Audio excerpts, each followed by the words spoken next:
कापिल येथील श्री कल्पवृक्ष उद्योग समूहाचे संस्थापक अध्यक्ष भाऊसाहेब डेबे पाटील यांनी उभारलेल्या भूमियुग म्हैस पालन प्रकल्पात आधुनिक तंत्रज्ञान, स्वच्छता, चारा व्यवस्थापन आणि दूध उत्पादनाची प्रभावी व्यवस्था उभारण्यात आली आहे।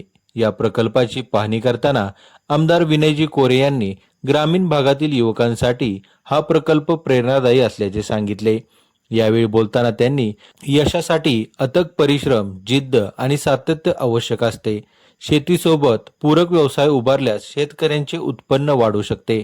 त्यामुळे युवकांनी नोकरीसोबत उद्योग आणि शेतीपूरक व्यवसायाकडे वळावे असे आवाहन केले। या प्रसंगी भाऊसाहेब डेबे पाटील यांनी आमदार विनयजी कोरे यांचा शाल, श्रीफळ आणि पुष्पगुच्छ देऊन सत्कार केला। यावेळी त्यांच्या मातोश्रीही उपस्थित होत्या। भविष्यात विस्तार योजनेबाबतही दोघांमध्ये सकारात्मक चर्चा झाली।